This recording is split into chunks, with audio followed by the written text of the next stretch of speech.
MetaTrader 4 savdo platformamizni ish holatiga keltiramiz va savdo uchun tayyorlaymiz. Buning uchun Google Play Post degan yeriga MetaTrader 4, undan so'ng chiqib kelgan ilovani ustanovka qilamiz.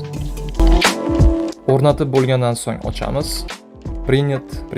Undan so'ng telefonimizning chapdan o'ngiga suramiz va eng yuqorida upravlение shotani kirib, eng yuqori tepada plyusga bosib va mana bu yerdan ikkinchisini tanlab o'zimizning brokerimiz nomini yozamiz. Serverini tanlaymiz.